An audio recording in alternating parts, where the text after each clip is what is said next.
Good morning, everyone. I would like to thank this opportunity that the WBC has received to present a few programs that we are developing regarding ring officials. I think everyone who is in this room, you are all welcome to listen to the presentation, and you are all welcome to provide feedback, opinions, and valuable information that could lead to our improvement of the system. Matt Podolsky is a person who has been working with the WBC in developing this specific program, which has many different variables. Our full intention is to have a system in which ring officials have a hub where they can be evaluated, where they can be assessed, and in which every single performance is graded and is evaluated for the system to work. Matt is going to go over the specifics.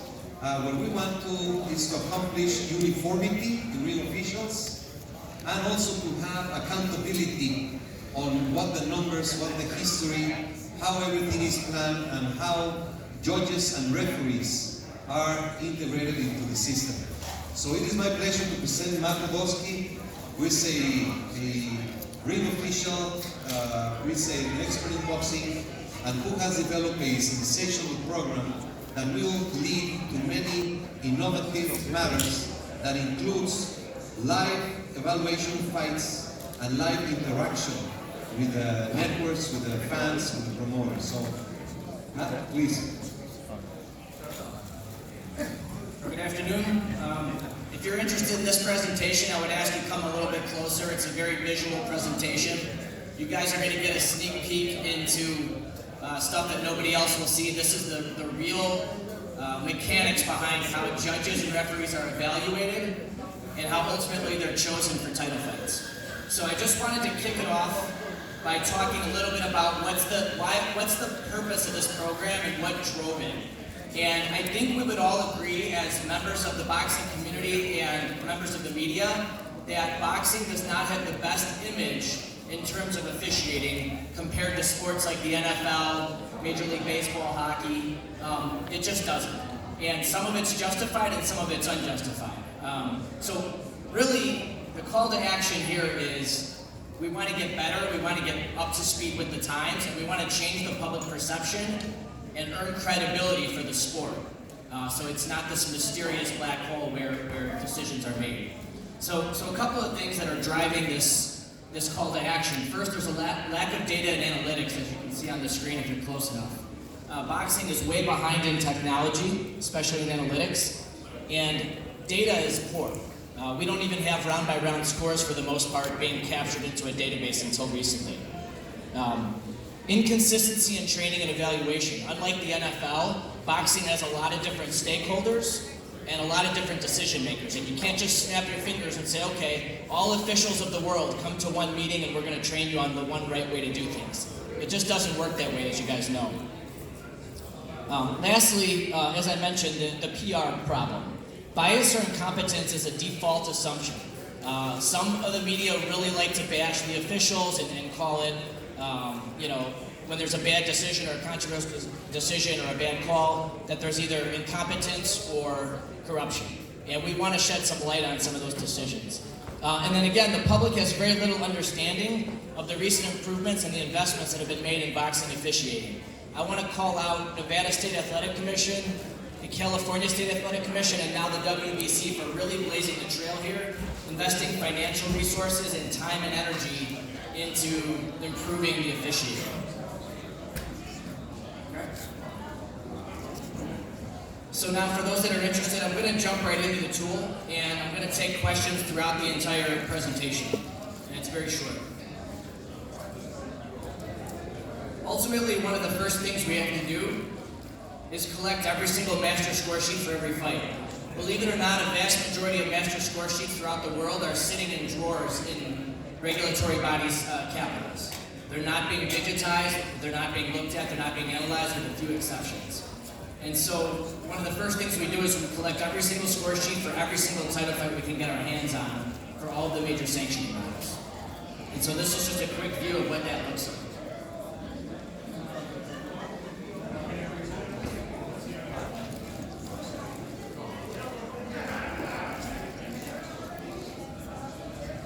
One of the next things we do is every single fight that's televised, that's a WBC title fight, we now ask peers to score those fights live. So for example, tomorrow night we have 2 WBC title fights. We've assigned 5 WBC judges to use our online application and score it round by round live in our application.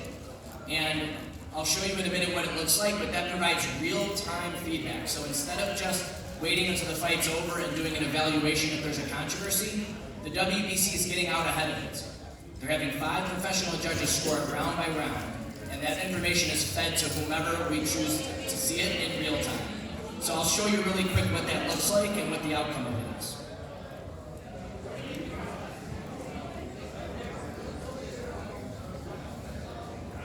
And so these WBC judges that are volunteers, they're scoring the fight from home on television with their sound muted. They'll get a screen like this that's right on their phone. And they'll score each round. But not only will they score each round in real time, they'll actually have to decide whether the round was close, moderate, or decisive.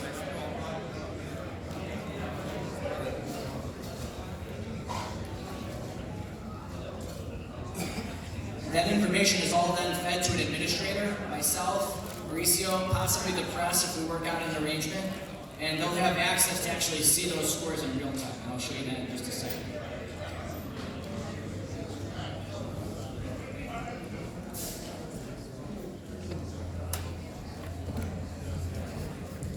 So let's just take a recent fight, Canelo Alvarez versus Sergey Kovalev.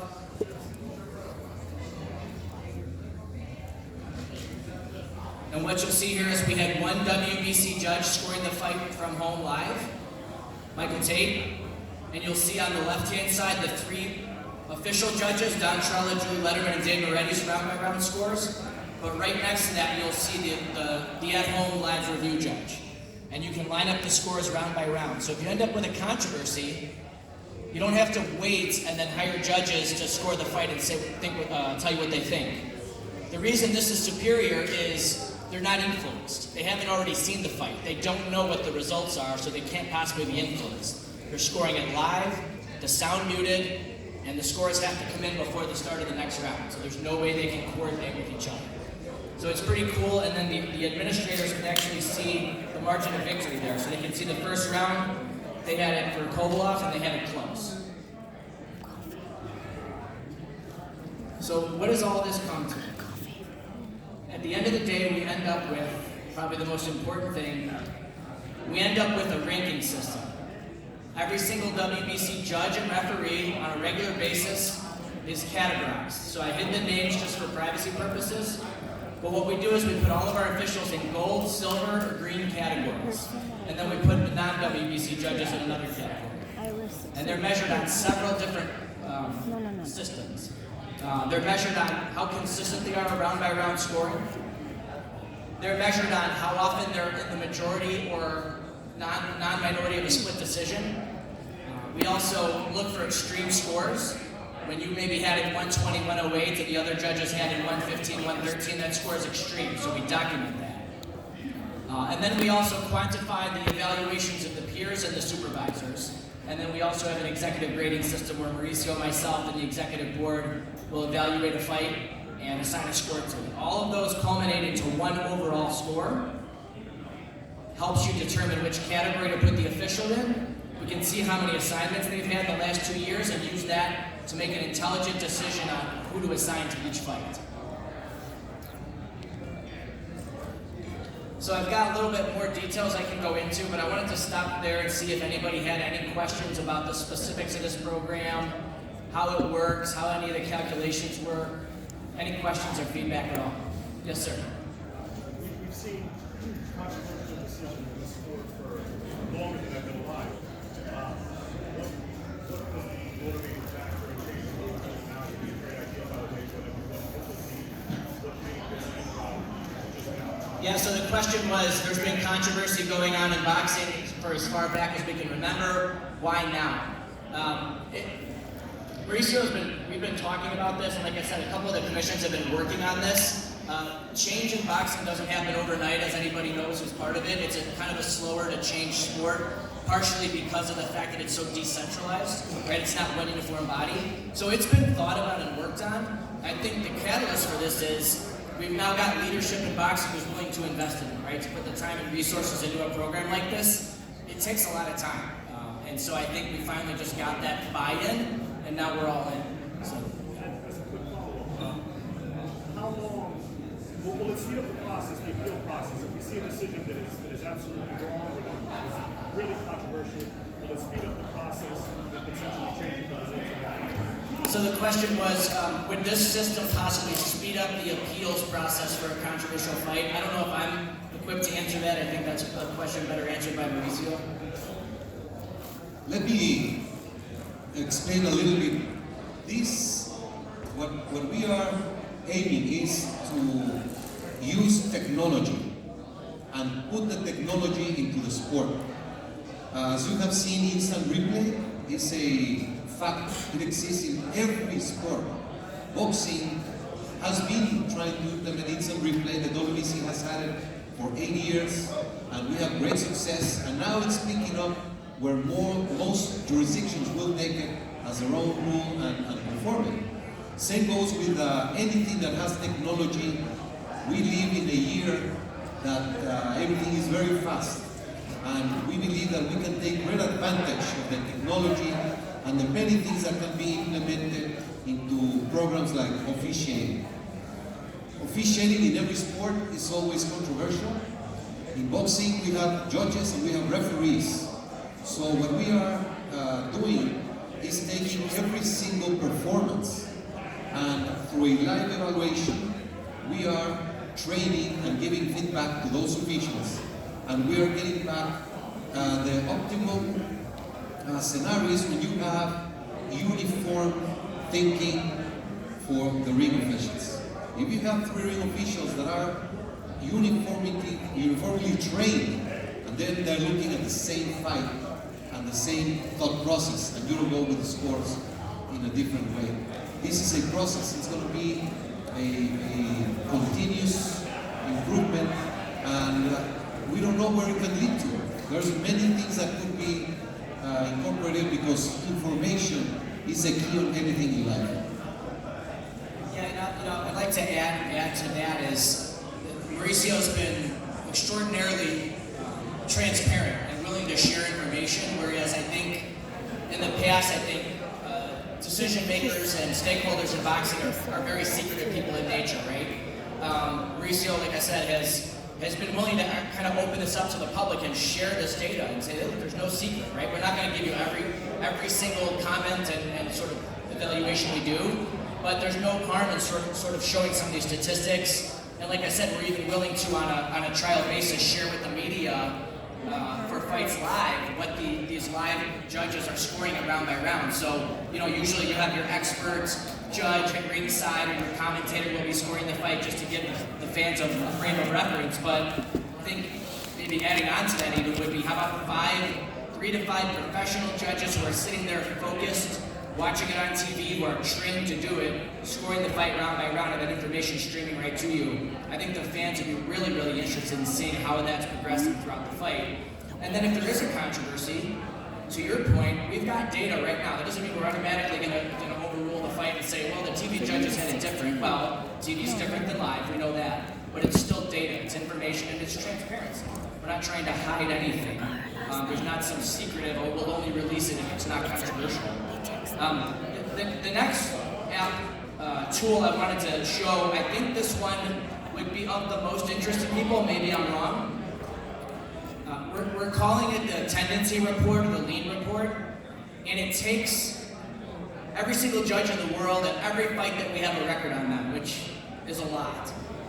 And we try to see if there's patterns of them favoring a certain fighter over another fighter relative to the other 2 judges.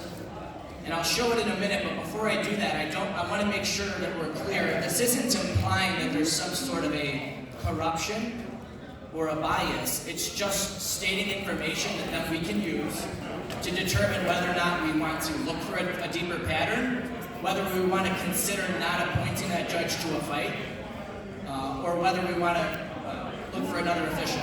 So I'm going to pull it up right now, and I'd ask that you just don't read more into it than what it is. It's information, and it's a tool for commissions, for sanctioning bodies, possibly even for promoters and managers to use to possibly object or just get better insight into the official.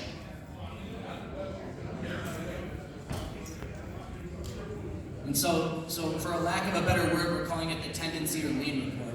Got a little quiet in here, that's a good thing. So this is ranked by every judge in terms of how much data we have on them. So, because we have California as a client, Max DeLuca's got the most fights in our database, right? He's got 198 title fights in our database. And we can click on Max. And so this is pretty proprietary information. This is information you would see nowhere else in the world, guys and gals. It then ranks every single fighter that Max DeLuca's ever done in order of how much he favored that one fighter over the course of his career. Again, it doesn't mean that he's doing anything wrong, it's just information. So, for anybody that's been following boxing for more than a few years, one of the biggest wide split decisions we've seen in modern times was Provodnikov versus Chris Algieri. You guys remember that fight? That was the classic style clash fight, right? And because of that, we had two totally opposing scores, right? 2 on one side and 1 on the other. And then we ended up doing a review with 9 judges. I ended up doing a review with 9 judges, and it was split like 5-4. The exact same thing. It was a total style preference fight. But now you can look quickly and see, okay, Max DeLuca has only done Provodnikov 1 time, and he favored him 5 rounds. What exactly does that mean? And you click on it and see all the fights that Max DeLuca's done Provodnikov, and it was only 1.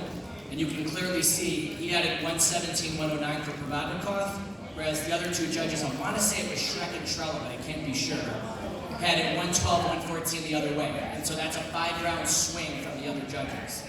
So that doesn't mean that Max DeLuca can never do a Provodnikov fight again, but I think that somebody who's assigning the officials would want to know that information rather than not know it. Would you guys agree? Okay. And then you can continue. Question. Oh, we had a question. Yeah. So after examining your records, if you determine that there's a clear bias with the referee for a certain fighter or a certain type of fighter, what is the punitive action for that referee? So the question was, I'll repeat the question, maybe we should answer it. So the question was, once an analysis has been done on an official and there's a clear bias, what's the next step? What's the punitive measure? I'll preface with, we're very early in this program. It's very early. We're like kind of like slowly, gradually rolling it out. But we don't like to think of it as punitive at all. It's information, and finding a bias or a clear pattern is not as simple as, oh, there it is. He favored him in 5 rounds. It's much deeper than that. So I'll let you expound on that, Lucy. There is a thorough auto-evaluation after every single fight, where all judges and all referees who do a WBC fight file a report. Same goes with the supervisor. They file a report on the performance of the officials. So as you say, it's a very valid point. If there's a tendency, if there's a clear situation, the first thing would be to have a meeting and understand how that situation happened, what was it that they scored, how did it score, and as Matt says, we are not looking to be the police, we're looking to be a university for creation of uniform and great quality officiating.